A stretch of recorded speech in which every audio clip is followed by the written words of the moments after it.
স্বাভাবিক জীবনের স্বপ্ন ছিল তারও, ছিল হাসি, ছিল পথচলা, ছিল ভবিষ্যৎ গড়ার আশা। কিন্তু আজ সেই জীবন আটকে গেছে ঘরের এক কোণে, পায়ে জড়ানো লোহার শিকলে।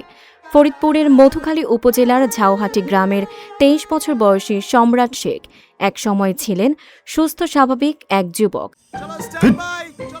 লাইফে কোনো কিছুর গ্যারান্টি নাই, তাই ইন্স্যুরেন্স করুন সিটি ব্যাংকে, কারণ ইন্স্যুরেন্স করলে সিটিতে সুরক্ষা পাবেন নিশ্চিন্তে। এখন পরিবারের কাছে তার পরিচয় শিকলবন্দি সম্রাট।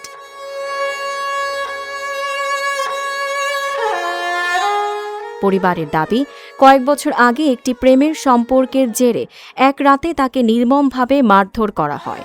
মাথায় গুরুতর আঘাতের পর ধীরে ধীরে বদলে যেতে থাকে তার আচরণ। এক পর্যায়ে হারিয়ে ফেলেন স্বাভাবিক নিয়ন্ত্রণ। ছেলেকে সুস্থ করতে পরিবার ছুটেছে বিভিন্ন হাসপাতালের দ্বারে দ্বারে।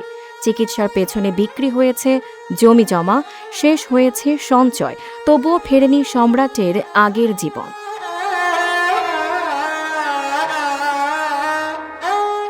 মা পরি বেগমের চোখের সামনে প্রতিদিন তৈরি হয় এক অসহায় দৃশ্য। যে সন্তানকে আগলে বড় করেছেন, আজ নিরাপত্তার জন্য তাকেই বেঁধে রাখতে হচ্ছে শিকলে। চিকিৎসকদের পরামর্শ অনুযায়ী নিয়মিত ওষুধ প্রয়োজন সম্রাটের। প্রতিদিনের ওষুধের খরচ প্রায় ৪০০ টাকা। অভাবের সংসারে এই ব্যয় বহন করাই এখন বড় চ্যালেঞ্জ। লাইফে কখন কি হয় গ্যারান্টি আছে, তাই ইন্স্যুরেন্স করুন সিটি ব্যাংকে, কারণ ইন্স্যুরেন্স করলে সিটিতে সুরক্ষা পাবেন নিশ্চিন্তে।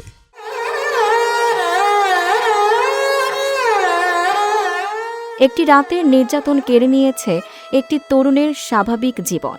শিকলের ভারে নুয়ে পড়া সম্রাটের জীবন কি আবার ফিরবে আলোয়, নাকি এভাবেই চার দেয়ালের মাঝে হারিয়ে যাবে তার দিনগুলো?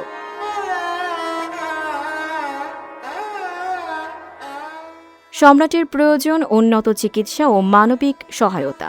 একটু সহযোগিতায় হয়তো ফিরিয়ে দিতে পারে তার বেঁচে থাকার নতুন আশা। Tanjiba Nowrin, face the people.